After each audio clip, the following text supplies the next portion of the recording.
Hello दोस्तों, मैं हूं अमरदीप सिंह। आप सभी का स्वागत करता हूं अपने यूट्यूब चैनल सीजीपीएससी नॉलेज में।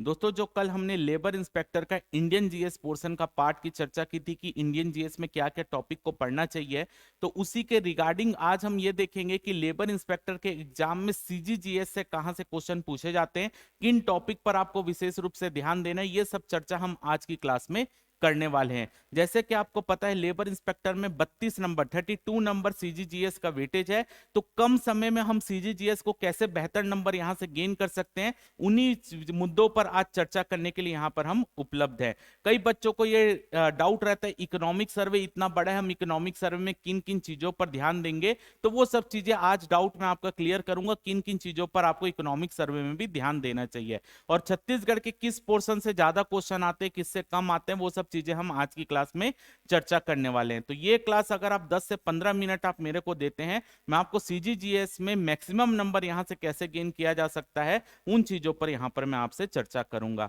इसके अलावा हमारा लेबर इंस्पेक्टर का पेड कोर्स भी चल रहा है। 999 रुपए फीस है। अगर कोई बच्चा लेबर इंस्पेक्टर के कोर्स को ज्वाइन करना चाहता है, तो नीचे आपको स्क्रीन में डिटेल दिख रही होंगी, वहां से कॉन्टैक्ट करके आप लेबर इंस्पेक्टर का कोर्स ले सकते हैं। चलिए, सबसे पहले अगर हम छत्तीसगढ़ के सामान्य ज्ञान को देखेंगे, जहां से 32 नंबर के क्वेश्चन आपके पेपर में आने वाले हैं लेबर इंस्पेक्टर में, तो सबसे पहला अगर हम देखें छत्तीसगढ़ का इतिहास एवं स्वतंत्रता आंदोलन में छत्तीसगढ़ का योगदान। अब छत्तीसगढ़ का इतिहास अपने आप में बहुत बड़ा इतिहास है। क्या इतने कम समय में हम छत्तीसगढ़ का इतिहास अगर आप पहले से पढ़े हैं तो ठीक, लेकिन रिविजन किन किन चीजों पर आप ध्यान देंगे, वो चीज यहां पर मैं बता रहा हूं। सबसे पहले एंशियंट हिस्ट्री जो छत्तीसगढ़ का है, कलचुरी काल से थोड़ा पहले का, तो और शुरू से लेके कलचुरी काल के पहले तक का, वहां से व्यापम क्वेश्चन नहीं पूछता। बहुत कम चांस है कि वहां से क्वेश्चन पेपर में आए। अगर भूले भट्ट के व्यापम वहां से क्वेश्चन पूछता भी है, तो सिर्फ यही क्वेश्चन पूछेगा, आपको राजवंश का नाम देगा और उनके जो राजा हैं उसको जमाने के लिए बोलेगा। यानी राजर्षि तुल्य कुलवंश के राजा, फिर सरबपुरी वंश के राजा, फिर नल वंश के राजा, इन्हीं को मैच करने के लिए बोलेगा। यानी राजवंश से आपको केवल इतना पढ़ना है कि उनके राजा कौन थे और कौन सा राजा किस वंश का था, ये आपको पता होना चाहिए। इसके अलावा कलचुरी काल आपको अच्छे से पढ़ना है। कलचुरी काल में कौन से राजा के समय क्या काम हुए हैं, ये भी आपको पढ़ना है। बाकी वंश के राजा का आप पढ़ी भले ही मत पढ़िए कि उसमें क्या काम हुआ था, उसके नाम बस याद रखिएगा। लेकिन कलचुरी वंश से आपसे एक क्वेश्चन जरूर बनेगा कि वहां से जो राजा हैं, जैसे कि कलिंगराज, कमलराज, रत्नदेव प्रथम, जाजलदेव प्रथम या पृथ्वीदेव प्रथम, कोई भी राजा है, और द्वितीय प्रतापमल के पहले पहले जितने भी राजा रहे हैं, उनका नाम और उनका काम, उनके समय में क्या काम हुआ है, वो जरूर पढ़ना है। वहां से आपसे एक क्वेश्चन 100% गारंटी, वहां से एक क्वेश्चन आपसे पूछेगा ही। इसके अलावा कलचुरी काल के बाद अगर मैं मराठा काल की बात करूं, तो मराठा काल में जो स्थापत्य के क्षेत्र में काम हो उसको जरूर पढ़िएगा। राम टेकरी मंदिर कहां बना, किसके काल में बना, सूबेदारी व्यवस्था में कौन से सूबेदार के समय क्या काम हुए हैं, और कौन से यूरोपीय यात्री कौन से सूबेदार के समय आए हैं, ये जरूर पढ़ लीजिएगा। इसके अलावा ब्रिटिश अधीक्षक के काल में भी एडमंड और एगन्यू का काल अच्छे से पढ़िएगा। उसके बाद आपको उनका क्रम पता होना चाहिए, और साथ ही साथ कौन से ब्रिटिश अधीक्षक के काल में क्या काम हुआ है, ये जरूर पढ़ लीजिएगा। ठीक है, यहां से वन लाइनर टाइप का क्वेश्चन आएगा। कूट वाले क्वेश्चन आते नहीं, वन लाइनर वाले क्वेश्चन आएंगे, उसमें विशेष रूप से ध्यान देंगे। इसके अलावा जो है आपका जो पूना भोसला शासन आता है, रघुजी तृतीय का काल, वहां से व्यापम आज तक कोई क्वेश्चन पूछा नहीं है, तो वहां से प्रश्न पूछने की संभावना बेहद कम है। तो उसके बाद जो ब्रिटिश कालीन व्यवस्था चालू होती, ब्रिटिश कालीन प्रशासनिक व्यवस्था आती है, जब रघुजी तृतीय की मृत्यु के बाद हड़प लिया जाता है छत्तीसगढ़ को, यानी पूरे नागपुर क्षेत्र को, तो जो ब्रिटिश कालीन व्यवस्था आती है, तहसीलदारी व्यवस्था, छत्तीसगढ़ को संभाग का दर्जा मिलता है, फिर जिलों का गठन होता है, ये जरूर पढ़ लीजिएगा, यहां से एक क्वेश्चन बन सकता है। 1857 की क्रांति से आपसे वीर नारायण सिंह के ऊपर क्वेश्चन पूछा जा सकता है कि वीर नारायण सिंह की मृत्यु कब हुई थी, या वीर नारायण सिंह को आप बोल सकते हो कि कब गिरफ्तार किया गया था, कौन गिरफ्तार करने गया था, कितने दिन तक उनको जेल में रखा गया था, ये सब चीजें वहां से पूछी जा सकती है।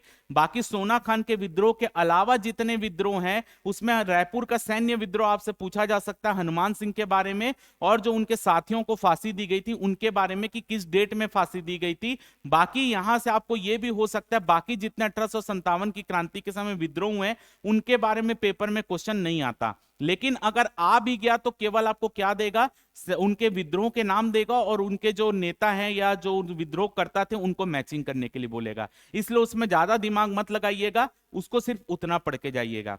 इसके बाद जब अब आधुनिक छत्तीसगढ़ के इतिहास में आपको क्या चीजें पढ़नी है? आधुनिक छत्तीसगढ़ के इतिहास में आपको 3 चैप्टर अच्छे से पढ़ना है। असहयोग आंदोलन, सविनय अवज्ञा आंदोलन और भारत छोड़ो आंदोलन। इस 3 आंदोलन में जो जो कार्यक्रम हुए हैं वहां से वन लाइनर क्वेश्चन पूछेगा, एकदम बेसिक क्वेश्चन। ठीक है, जो आप बहुत बार पढ़ चुके होंगे पीएससी के एग्जाम देने से पहले। तो सविनय अवज्ञा आंदोलन, असहयोग आंदोलन और भारत छोड़ो आंदोलन आपको अच्छे से पूरी चीजें पढ़ के जाइएगा। 1 से 2 क्वेश्चन यहां से 100% आपको देखने के लिए मिलेगा। तो याद रखिएगा, इसके अलावा जो रियासतों का विलीनीकरण हुआ है, रियासतों का विलीनीकरण कब हुआ है, कितनी रियासतों का विलीनीकरण हुआ था, ये सब चीजें आपसे पूछी जा सकती है।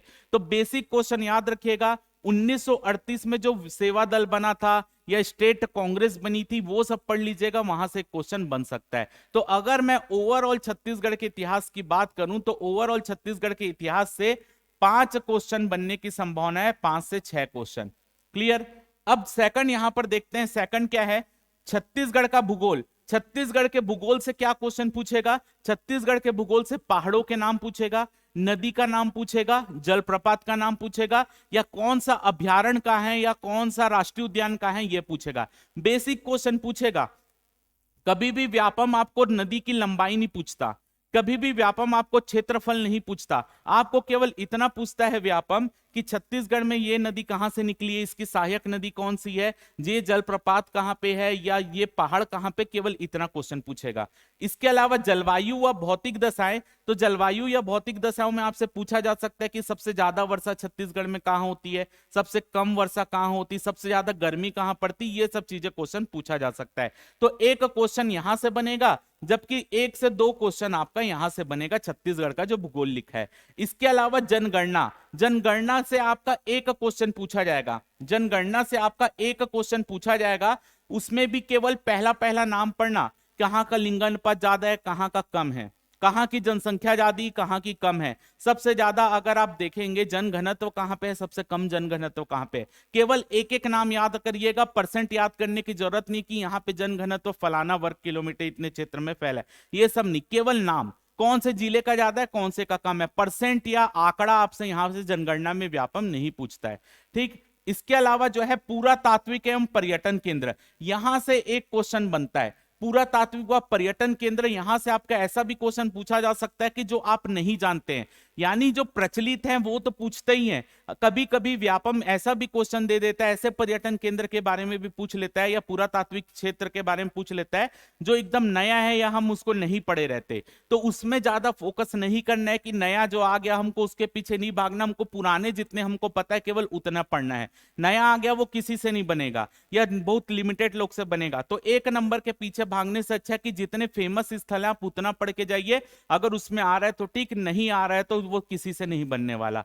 तो इसके पीछे ज्यादा कुछ एकदम ध्यान से इसको पढ़ने की जरूरत नहीं है कि आप एकदम खोजबीन कर रहे हैं कि ये भी स्थल आ सकता है, ये भी, केवल जितने फेमस है उतना पढ़ के जाइए, एक नंबर का यहां से क्वेश्चन बनता है।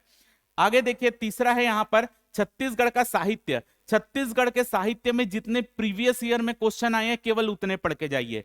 छत्तीसगढ़ के साहित्य से जितने भी प्रीवियस ईयर में क्वेश्चन आए केवल उतने पढ़े, कोई नया क्वेश्चन यहां से नहीं आता, केवल प्रीवियस ईयर को पलट के जाइएगा, यहां से एक नंबर का क्वेश्चन आएगा, वो बन जाएगा आपसे। संगीत से आपको संगीत में केवल इतना पढ़ना है, जैसे चंदैनी गीत, चंदैनी गीत किससे संबंधित है या उसके प्रमुख कौन थे। वैसे ही कोई भी ददरिया गीत, इसको हम क्या कहते हैं, ददरिया गीत श्रृंगार गीत है, क्या गीत है, केवल ऊपर ऊपर का चीजें, ज्यादा इसमें भी नहीं पढ़ना है, केवल ऊपर ऊपर का वन लाइनर टेबल के फॉर्म में बना लीजिएगा। ददरिया गीत कब गाया जाता है, या डंडा गीत कब गाया जाता है, या जो भी चीजें हैं, चंदैनी गीत कब गाया जाता है, तो उसका, या बसदेवा गीत किससे संबंधित है, केवल मेन मेन लाइन आपको पढ़ के जाना है, ज्यादा इसमें और भी दिमाग नहीं लगाना है, एक नंबर यहां से बनेगा।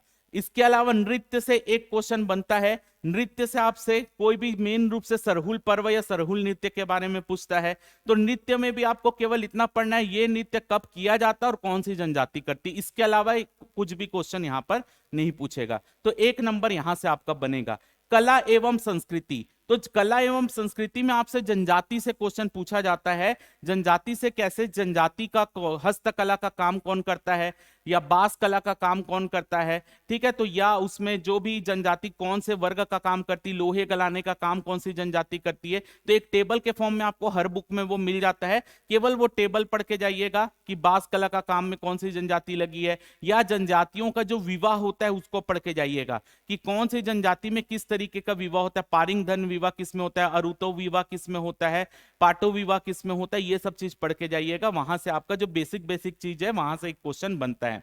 जनौला, मुहावरे और हाना, जनौला, मुहावरे, हाना, लोकोक्ति, ये यहां से आपका दो क्वेश्चन पेपर में आता है, एक मुहावरा लोकोक्ति का देगा और एक जनौला का देगा। यानी जनौला, मुहावरा, हाना व लोकोक्ति से दो क्वेश्चन आता है। ये भी आप प्रीवियस ईयर में जितने भी क्वेश्चन आए हैं व्यापम और पीएससी का मिलाकर उसको पढ़ के जाइएगा। पूरा चांस है कि दो का दो क्वेश्चन आपको कॉपी मिलेगा। याद रखिएगा जनौला, यहां से दो क्वेश्चन आएगा, जनौला, मुहावरे और लोकोक्ति से। तो यहां से आपका कोई एक जनौला से देगा, एक मुहावरे या लोकोक्ति से देगा। दो क्वेश्चन आपका आना है, प्रीवियस ईयर का ही बना के जाइएगा। जितने भी व्यापम और पीएससी ने एग्जाम लिए उसमें जो भी क्वेश्चन आए हैं उसको ही बनाइएगा, 2 नंबर यहां से आ जाता है। इसमें बहुत सारे जनौला, बहुत सारे मुहावरे, लोकोक्ति होती हैं। जितना बुक में दिया उतना पढ़ने का अगर आपको टाइम है तो पढ़ लीजिएगा, लेकिन प्रीवियस ईयर का जरूर देख के जाइएगा, वहां से रिपीट होने की क्वेश्चन संभावना बेहद ज्यादा है। आगे देखिए, छत्तीसगढ़ की जनजाति, विशेष परंपराएं, तीज एवं त्योहार। तो छत्तीसगढ़ की जनजाति, विशेष पिछड़ी जनजाति को विशेष रूप से देख लीजिएगा कि कौन सी विशेष पिछड़ी जनजाति, और विशेष पिछड़ी जनजाति के जो प्रमुख कल्चर होगा उसको पढ़ के जाइएगा कि कौन सी विशेष पिछड़ी जनजाति क्या काम करती है, या उससे संबंधित जो भी चीजें हैं उसको पढ़ के जाइएगा। उनके विवाह को पढ़ के जाइएगा, उनके पेय पदार्थ को पढ़ के जाइएगा, उनकी पंचायतों के नाम को पढ़ के जाइएगा।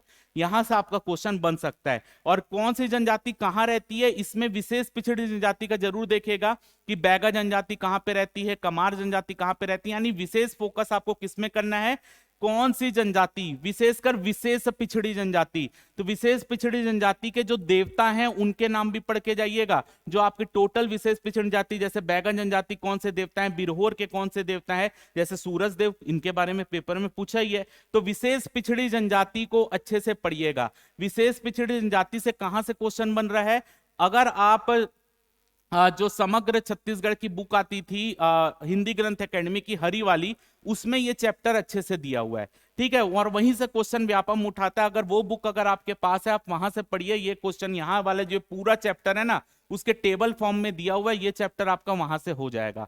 केवल इन चीजों को पढ़ के जाइएगा, कौन सी विशेष पिछड़ी जाति कहां रहती है, उनके प्रमुख देवता कौन से हैं, उनके त्योहार से एक क्वेश्चन पूछा जा सकता है। जो हम पूरे त्योहार पढ़ते हैं छत्तीसगढ़ के, बस्तर के दशहरे से यहां से क्वेश्चन पूछा जा सकता है। एक क्वेश्चन बस्तर का दशहरा ऐसा लग रहा है कि यहां से आएगा। बाकी कौन सा त्योहार कब मनाया जाता है और उस त्योहार में क्या विशेष है वो पढ़ लीजिएगा। टेबल फॉर्म में आपको कई बुक में मिल जाएगा, वो बस पढ़ लीजिएगा, यहां का आपका चैप्टर हो जाएगा। अब जो मेन है छत्तीसगढ़ की अर्थव्यवस्था। अगर मैं इकोनॉमिक सर्वे की बात करूं तो इकोनॉमिक सर्वे से 4 से 5 क्वेश्चन व्यापम में आएगा, लेबर इंस्पेक्टर में 4 से 5 क्वेश्चन। और इकोनॉमिक सर्वे आप बड़ी आसानी से यहां से नंबर गेन कर सकते हैं। देखिए छत्तीसगढ़ की अर्थव्यवस्था लिखा है, छत्तीसगढ़ की अर्थव्यवस्था में आपको इकोनॉमिक सर्वे का पहला चैप्टर और तीसरा चैप्टर पढ़ना है। याद रखिएगा छत्तीसगढ़ की अर्थव्यवस्था में आपके इकोनॉमिक सर्वे का पहला चैप्टर प्लस तीसरा चैप्टर आपको पढ़ना है, यानी आर्थिक समीक्षा और राजकीय आय। ये यहां से आपका छत्तीसगढ़ की अर्थव्यवस्था के अंतर्गत क्वेश्चन आएगा। याद रखिएगा पहला चैप्टर और तीसरा चैप्टर। इसके अलावा वन वाले चैप्टर से एक क्वेश्चन आएगा इकोनॉमिक सर्वे में। वन वाले संरक्षित वन कितना है, अवर्गीकृत वन कितना है, या आरक्षित वन कितना है, या ये अभ्यारण्य कहां पे है, ये आपका राष्ट्रीय उद्यान कहां पे है। वन में केवल इतना क्वेश्चन आएगा। छत्तीसगढ़ का वन घनत्व में कौन से स्थान है, वन क्षेत्रफल में कौन सा स्थान है, ये क्वेश्चन यहां से आएगा। कृषि में आपसे इकोनॉमिक सर्वे के चैप्टर से क्वेश्चन आएगा। कृषि में आपसे यह पूछा जाएगा कि जो कृषि है आपका प्रधानमंत्री कृषि सिंचाई योजना के अंतर्गत कितनी योजना शामिल है, हमारे यहाँ कौन कौन से औद्योगिक बैराज बने हैं, ये सब चीजें यहाँ से आपसे क्वेश्चन पूछा जा सकता है कृषि और जल वाले चैप्टर से। तो यहाँ पर जो सिंचाई योजना है उनसे रिलेटेड चीजों को आप पढ़ के जाइएगा। इकोनॉमिक सर्वे का अगर आप बोलेंगे तो मैं एक वीडियो सीरीज लाऊंगा कि व्यापम के हिसाब से आपको कौन से चैप्टर में क्या क्या चीजें पढ़ना है। आप कमेंट सेक्शन में बताइएगा कि सर इकोनॉमिक सर्वे का बना दीजिए, तो एक सप्ताह में आपका इकोनॉमिक सर्वे सर्वे का जहां से क्वेश्चन आता है व्यापम में, वो सब चीज मैं कवर करा दूंगा।